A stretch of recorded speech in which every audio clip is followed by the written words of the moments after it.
দেখেন, আমি 91 সনে যখন সংসদ সদস্য হয়ে নির্বাচিত হয়ে আসছিলাম, তখন আমি সবচেয়ে বড় একটা প্রতিবাদ করেছিলাম যে আমাদেরকে যদি সরকার গঠন করতে হয়, তাহলে আমরা কেন মুক্তিযুদ্ধের পক্ষের লোকদের সরকার গঠন করতে পারবো না।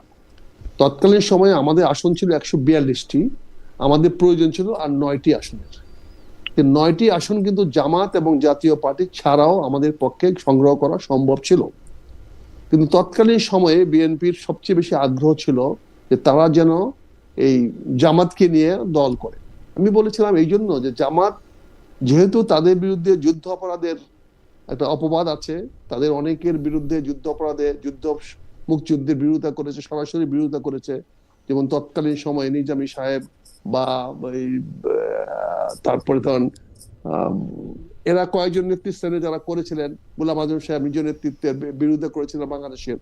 তখন আমি বলেছিলাম যে এদের বিরুদ্ধে, এদেরকে সাথে নিয়ে আমাদের রাজনীতিতে করাটা ঠিক হবে না, যেহেতু বিএনপি জিয়ার দল, শহীদ জিয়ার দল, শহীদ জিয়া একজন মুক্তিযুদ্ধের ঘোষক, কাজে এখানে এটা করা ঠিক হবে না। এটা শুধু তৎকালীন আমার বক্তব্য। তারপরে অনেক পানি গড়িয়ে গেছে, অনেক ঘাত প্রতিঘাত হয়েছে। আমরা পরবর্তী দেখেছি দেশমাতা খালেদা জিয়া রাজনীতি থেকে সরে গেছেন, সেখানে ওনার পুত্র জনাব তারেক রহমান সাহেব ক্ষমতায় আসছেন। সেখানে এসে দেখলাম যে আমরা আসলে, আমি এই পর্যন্ত 5বার দল থেকে বহিষ্কৃত হয়েছি, 5বারই আমি দলে ফিরে গেছি।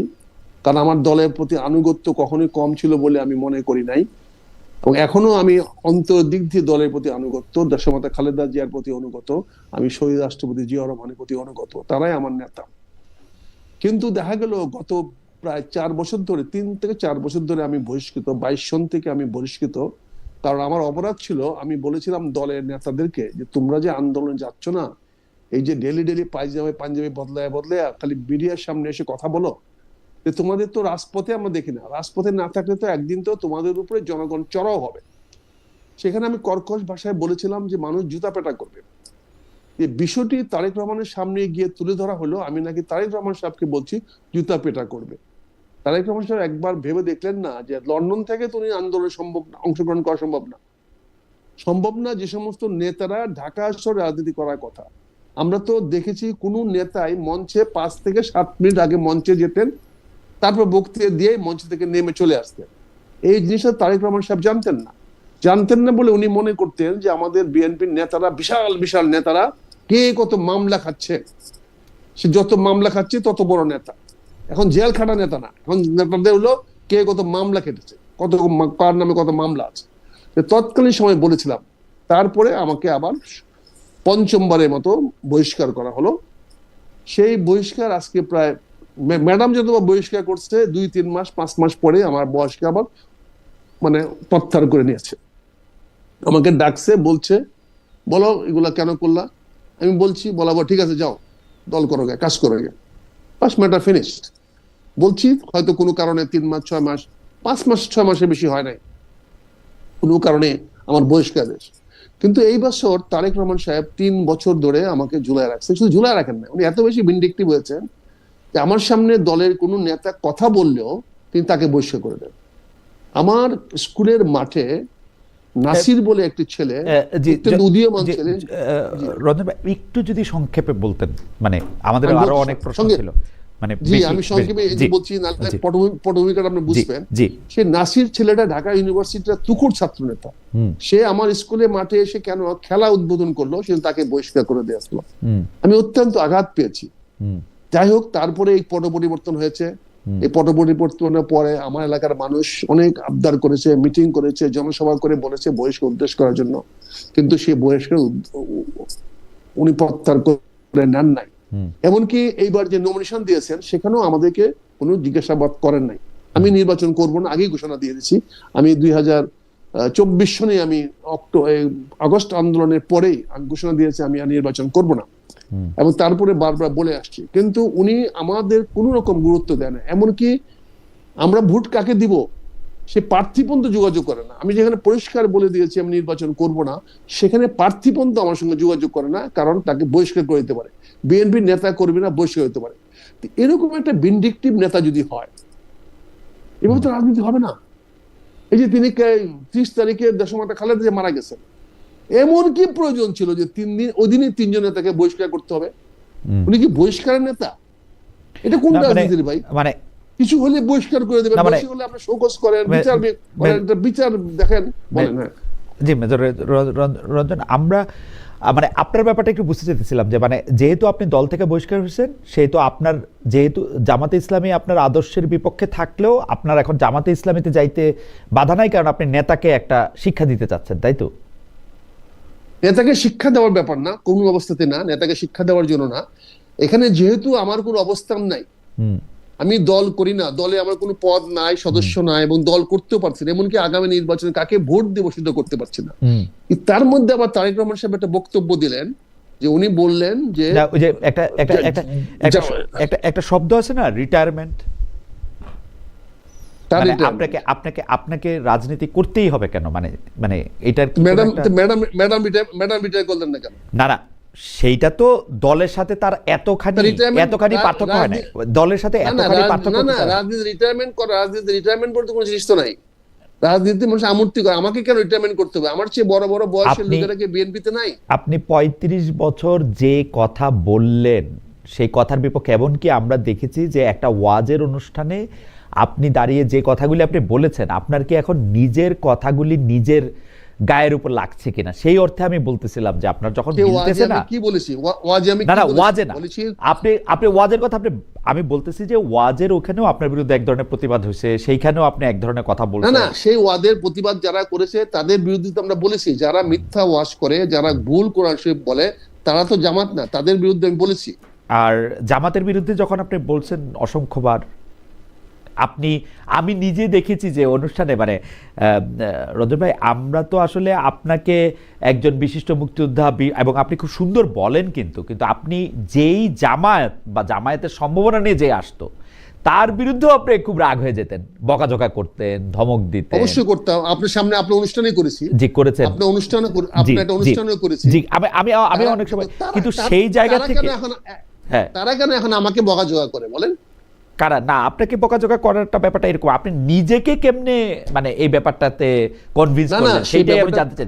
তাহলে আমাকে বলতে দেন, কথাটা শেষ করতে দেন। জি, যদি একটু সংক্ষেপে বলতেন ভাই। হ্যাঁ, তা আমি সেখানে কি বলেছি? আমি যখন তারেক রহমান সাহেব বললেন যে জামাত ইসলাম লক্ষ লক্ষ মানুষকে হত্যা করেছে, তখন এই হত্যা করেছে যখন শুনলাম, তখন আমি এর পরের দিনই আমি কলকাতায় একজন সাংবাদিকের সঙ্গে আমি একটা ইন্টারভিউ দিলাম। 16 ডিসেম্বরের উপলক্ষে আমার কাছ থেকে একটা ইন্টারভিউ নিল তারা। ওখানে আরেকজন ব্রিগেডিয়ার সাহেবকে ইন্টারভিউ নিল। সেখানে আমরা জানতে পারলাম, উনি বলল যে তৎকালীন জামাত ইসলামী একটা ছোট্ট দল ছিল, তারা কোনো রাজাকার আলবদরে ছিল না, আলসামচ ছিল না। ব্রিগেডিয়ার সাহেবের বক্তব্য, এটা পিকে গাঙ্গুলি এক ব্রিগেডিয়ার সাহেব বললেন। এবং তারা বলে 29,000 রাজাকার আলবদর আলসামস তাদেরকে সারেন্ডার করেছে, যে 94,000 ভারতীয় পাকিস্তানি বাহিনী সারেন্ডার করেছিল, তার মধ্যে 29,000 ছিল রাজাকার আলবদর আলসাম। তাদের মধ্যে জামাতের কোনো লোক ছিল না, তারা সারেন্ডার করে নাই, তারা এখানে ছিল। অর্থাৎ তারা বলতে সার্টিফাই করেছে যুদ্ধাপরাধের সঙ্গে তারা জড়িত না। তাহলে আমরা যে ইতিহাসে জেনে আসতেছিলাম, সেই ইতিহাসটা আমরা পাকিস্তানের বিরুদ্ধে যুদ্ধ করেছি, আমাদের জামাতের বিরুদ্ধে যুদ্ধ করে নাই। আমরা যে ইতিহাস জেনে আসছিলাম, আমি সেটা প্রতিবাদ করেছি। সেটা প্রতিবাদ করার পরে জামাত প্রতিবাদ করার পরে আমি জামাতের সঙ্গে যোগাযোগ করি নাই। জামাত দেখা হইলো, কথা হইলো 21শে নভেম্বর আমাদের এই আর্ম ফোর্সের ডেতে জামাতের আমিরের সঙ্গে আমার প্রথম দেখা হলো, কথা বললাম। উনাকে বাই দ্য ওয়ে বললাম যে এই সমস্ত জিনিসগুলো হচ্ছে, আপনারা প্রতিবাদ করেন না কেন? উনি আমাকে 4 দাওয়াত দিলেন। সে 4 দাওয়াত হইতে হইতে এটা আসার ধরলো 12ই ডিসেম্বর। 12 ডিসেম্বর বিকালবেলা আমার 4 দাওয়াত ছিল, যেতে পারি নাই, কারণ সেদিন হাদি মারা গেল। হাদি মারা যাওয়ার জন্য অনুষ্ঠানটা পোস্টপোন হলো। 13 তারিখে তিনি আমাকে আবার দাওয়াত দিলেন। 13 তারিখ সকালে 9টার সময় গেলাম। 12 তারিখে মনে হয় না হাদি মারা গেছে, হাদি গুলিটা খাইছিল সে সময়, হাদি মানে মৃত্যুটা। আচ্ছা ঠিক আছে, ওকে ব্যাকরণটা সঠিক হলো, ঠিক আছে। হ্যাঁ, হাদিকে গুলি করা হয়েছিল। সেই হাদি গুলি করার কারণে সেই অনুষ্ঠানটা আমরা যেতে পারি নাই। পরের দিন 13 তারিখে সকাল 9টায় উনি আমাকে আবার 4 দাওয়াত দিলেন, আমি গেলাম। সেখানে কথা বলার পরে উনি আমাকে বললেন যে তাহলে কি আপনি প্রতিবাদ করেন? আমি বললাম, আমি প্রতিবাদ করব কি করে, আমি তো আপনাদের কেউ না, তাই আপনি কি দলে যোগদান করতে চান? তাই আমি বললাম, আপনার দলে তো রোপণ না হলে যোগদান করা যায় না। উনি বললেন, না, সহযোগী যোগদান করা যায়। তাই বললাম, আমি যদি আপনি নেন, আমি তো রাজি আছি, আমি যোগদান করতে রাজি আছি। তাই আমরা যোগদান করলাম। যোগদান করার পরে গঠনতন্ত্রে দেখলাম জামাত বাংলাদেশের স্বাধীনতা বিশ্বাস করে। জামাত বলছে বাংলাদেশ একটি মহান মুক্তিযুদ্ধের মাধ্যমে স্বাধীন হয়েছে এবং জাতি রাষ্ট্র হিসাবে প্রতিষ্ঠিত হয়েছে। সেই জাতি রাষ্ট্র হিসাবে পড়েছে বলে তারা এই দেশের স্বাধীনতা সার্বভৌমত্বে বিশ্বাস করে। তাহলে বাংলাদেশে যে বর্তমান প্রজন্ম, জামাতের যে বর্তমান প্রজন্ম, বর্তমান আমির সাহেবের বয়স মাত্র 59 বছর, অর্থাৎ উনার বয়সও 13 বছর 14 বছর বয়স ছিল 71 যুদ্ধের সময়। কারণ কিন্তু যুদ্ধপরাধী না, 67 বছর 66 বছর যুদ্ধপরাধী না। হ্যাঁ 13। এবং এই যে আজকে যে জামাতের লক্ষ লক্ষ নেতা কর্মী গঠিত হয়েছে, তাদের বয়স বাংলাদেশ স্বাধীন হওয়ার পরে হয়েছে। আপনার কাছে কি মনে হয় আসলে কি নির্বাচনী জোট বলে কোনো জোট হইতে পারে? মানে আদর্শের মিল ছাড়াও কি আসলে কোনোদিন জোট হওয়া সম্ভব? অনেকে বলতেছেন যে এটা আদর্শিক জোট না, এটা শুধু নির্বাচনী জোট। আপনি কি এইভাবে ব্যাপারটা দেখেন যে মানে আদর্শিক জোট হইতে পারে, মানে আদর্শের মিল হওয়া ছাড়াও নির্বাচনে জোট হতে পারে, যেটা এনসিপির উনারা খুব বেশি করে বলতেছেন যে আমরা একটা আদর্শিক জোট করছি, আদর্শিক জোট করি নাই, নির্বাচনী জোট করছি।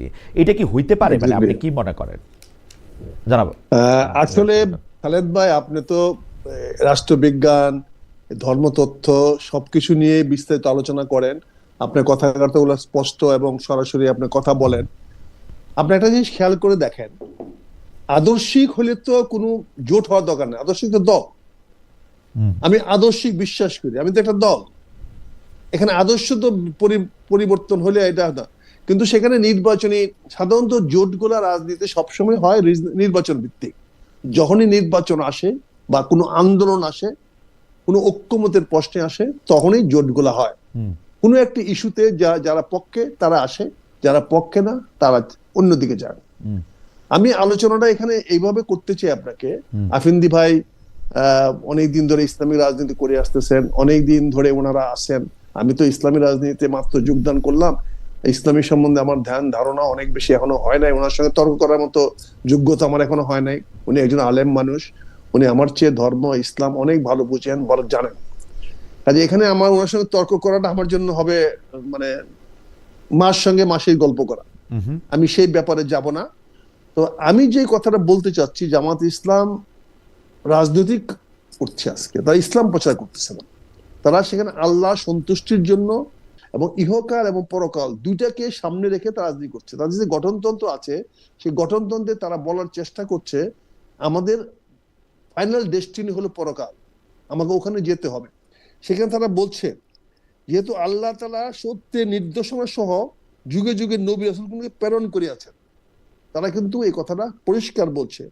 তারা এও বলছে যেহেতু আল্লাহ তাআলা মানুষকে তাহার প্রতিনিধির জন্য পৃথিবীতে প্রেরণ করিয়াছেন এবং সত্যের অনুসরণ করাকে মানুষের দায়িত্ব কর্তব্য নির্ধারণ করে দিয়েছেন, এবং তারা আরো পরিষ্কার করে বলছে না, যেহেতু জনাব আখতারুজ্জামান, আমি একটা বিষয় আপনার কাছে একটু আসি, আমি একটু বলি। ধরেন ধর্মতত্ত্বের দিকগুলি আপনি নানা দিক থেকে দেখতে পারবেন আর কি, কিছু মৌলিক কাঠামোগত জায়গাগুলি ঠিক করে। আমি যেটা সিমেন্টিক্সের কথা বলতেছিলাম, শব্দগত অর্থের দিক দিয়ে আপনি নানা কাঠামোর দিকে দেখতে পারবেন। কিন্তু মাওলানা আবুল আলা মওদুদীর, যিনি জামায়াতে ইসলামের মতাদর্শগত জায়গাগুলি যাকে অনুসরণ করা হয়, উনার স্পষ্ট কিছু লেখা, স্পষ্ট কিছু ব্যাখ্যা, স্পষ্ট কিছু দিক নির্দেশনা দিয়েই জামাত ইসলামী শুধু বাংলাদেশের দল না, কিন্তু জামাত ইসলামী পাকিস্তানের দল, জামাত ইসলামী কিন্তু ইন্ডিয়াতেও। তো এই যে এই মতাদর্শগত জায়গায় উনি যেভাবে ইসলামকে দেখছেন, বেশিরভাগ, আমি যদি বলি আমাদের এই অঞ্চলের বেশিরভাগ মুরব্বীরা, বেশিরভাগ আলেমরা উনার দেখা ইসলামে কিন্তু সন্তুষ্ট হচ্ছেন না। আমি যদি সমস্যা শব্দটা নাও বলি, সন্তুষ্ট হচ্ছেন না, সংকট দেখতে পাচ্ছেন। মানে সমস্যা না বলে আমি সংকট বলি, বরং সংকট দেখতে পাচ্ছেন। এই যে এই সংকট দেখতে পাচ্ছেন, এটা কিন্তু জামায়াতে ইসলামী ওই ব্যাপারে সতর্ক। উনারা কিন্তু গত 15, আমি যেরকম বলতেছিলাম, গত 15-20 বছর ধরে উনারা কিন্তু মওদুদী সাহেবের দেখানো পথে বা ওই আদর্শে নিজেদের সামনে আনতে চান না। কিন্তু আমরা কি করে বিশ্বাস করব যে উনারা যখন আরো ক্ষমতাবান হবেন, আপনারা যখন আরো ক্ষমতাবান হবেন, আপনারা ওই জায়গায় যাবেন না? এটা আমরা কেমনে বিশ্বাস করব? Very good, very good. আপনার এই প্রশ্নের জবাবটাই আপনি প্রশ্ন যথাযথ করেছেন, কিন্তু এখানে কিন্তু জামাতের একটা বিবর্তন হয়েছে। জামাত কিন্তু আব্দুল আলা মওদুদীর থেকে একটা বিবর্তন হয়েছে। 1980 সনে বাংলাদেশ জামাত ইসলামী হয়েছে, বাংলাদেশ জামাত ইসলামী, বাংলাদেশে জামাত ইসলামী না। আমার ভাই কিন্তু এখনো বাংলাদেশের উলামায়ে ইসলাম, কিন্তু জামাত কিন্তু বাংলাদেশ জামাত ইসলাম হয়েছে। এবং এখানে আমি যেটা পড়ে শোনাচ্ছিলাম, আপনার যে প্রশ্নের যে সন্দেহটা, তারা কি বলছে, যেহেতু ইহকালই মানব জীবনের শেষ নয়, এটা তো আমরা সবাই বিশ্বাস করি, ইহকালে মানব জীবন শেষ নয়, বড় মৃত্যুর পরও রহিয়াছে মানুষের জন্য এক অনন্ত জীবন, যেখানে মানুষকে তাহার পার্থিব জীবনের ভালো ও মন্দ ও কাজের পুঙ্খানুপুঙ্খ হিসাবে দিতে হইবে, এবং বিচারের পর জান্নাত অথবা জাহান্নাম রূপে ইহার যথাযথ ফলাফল ভোগ করিতে হইবে। এখানে জামাত তো কোনো মওদুদিবাদ নিয়ে আসে নাই। না না না না তাদের যে না না গঠনতন্ত্র রঞ্জন ভাই, দিয়েছে, রঞ্জন ভাই, আমি তারা যে সমস্যাটা গঠনতন্ত্র দিয়েছে, আমি এই আপনার গঠনতন্ত্র সমস্যাটা দেখেন। বলি, আমি আপনার সমস্যাটা বলি। এইটা বাংলাদেশের জামায়াতে ইসলামীর একটা ইনহেরেন্ট সমস্যা। ধরেন জামায়াতে ইসলামী মওদুদিবাদ থেকে বাইরে হয়ে আসছে, আমি যদি এরকম মওদুদিবাদ নাও বলতে চাই, কারণ তিনিও একজন সম্মানিত লোক, তিনি ওই জায়গা থেকে যে বাইরে আসছে, জামাত এটা প্রকাশ্যে ঘোষণা দিয়ে কখনো বলবে না, কিন্তু আমি বুঝতেছি যে ওনারা বাইরে আসছে, ওনারা ওনাকে ফলো করতেছে না। আমি যেহেতু এগুলি ফলো করি, আমি বুঝতেছি যে জামায়াত একইভাবে 1971, আপনি বললেন বাংলাদেশ স্বাধীনতা স্বীকার করে, জামাত একইভাবে 1971 সালের ইয়ের জন্য প্রকাশ্যে কোনোদিন ক্ষমা চাইবে না। উনাদের যে আমির, উনি আমার অনুষ্ঠানে আইসা বলবেন যে হ্যাঁ আমি 47 থেকে 24 সাল পর্যন্ত যা কিছু হয়েছে সব কিছুর জন্য ক্ষমা চাই, কিন্তু স্পেসিফিক করে বলবেন না। কিন্তু আমি যখন উনাদের নায়েবে আমির জনাব আবু তাহেরকে ইন্টারভিউ করছি আওয়ামী লীগের আমলে, উনি কিন্তু তিনি বলছেন যে আমার মুক্তিযুদ্ধের সাথে সম্পর্ক আছে, আমার মুক্তিযুদ্ধ পরিবারের মধ্যে অনেকে আছে, এগুলি বলে।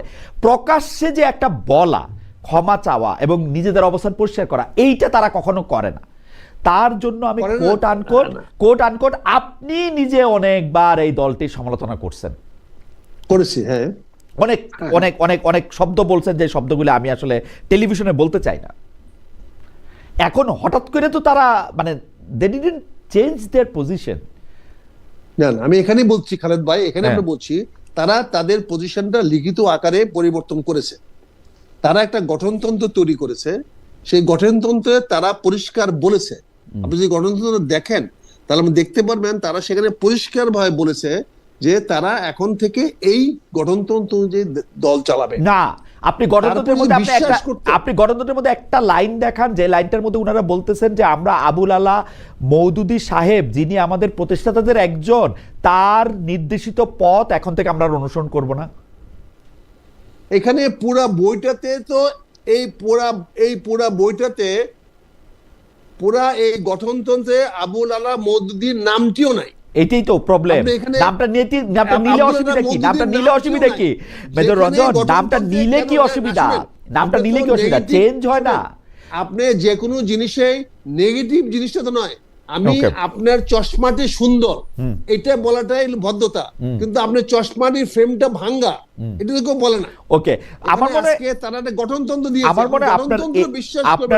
আমার মনে হয় যে জামাতকে দেখতে পাচ্ছেন না, দেখতে পান না, বা জামাতেরকে মনে করতেছেন যে আপনি পছন্দ করতেছেন না, সেই জন্য তারা তো লিখিত কমিটমেন্ট দিয়েছে। ওকে, এবং তারা বহুবার, আমার মনে হয় যে আপনার যুক্তিটা, আমার মনে হয় যে জনাব মেজর আখতার রঞ্জন একটা শক্ত যুক্তি দিয়েছে। বলে আসছেন খালেদ ভাই, লন্ডনে বলে আসছেন যে আমি কতবার ক্ষমা চাবো, আমি তো অনেকবার ক্ষমা চেয়েছি, উনি তো গত লন্ডনে বলে আসছেন। না না না না, ক্ষমা চাওয়া আমি কতবার ক্ষমা চাবো, এর আগেও আমরা ক্ষমা চেয়েছি, এগুলি হচ্ছে একরকম শব্দ। আবার 16 ডিসেম্বরকে জামায়াতে ইসলামী কিভাবে ডিল করবে, 26শে মার্চকে কিভাবে ডিল করবে, সেটা কিন্তু আবার আরেক রকমের মানে প্র্যাকটিস। আমরা তো আসলে মুখের কথা না শুধু। তবে জনাব আখতারুজ্জামান রঞ্জন, জি, এবারে 16 ডিসেম্বরে জামাত যে র্যালিটা করেছে, মুক্তিযুদ্ধের পক্ষে র্যালিটা করেছে, এত বড় র্যালি তো অন্য কেউ করে না এই বছর। ওকে, এই বছর 16 ডিসেম্বরে যে জামাত যে র্যালিটা করেছে মুক্তিযুদ্ধের, তারপরে যদি তাদেরকে না হয়, তাদেরকে ফাঁসি দিয়েছেন, তাদের লোকদেরকে ফাঁসি দেওয়া হয়েছে, তারপরে যদি তাদের পাপ মোচন না হয়,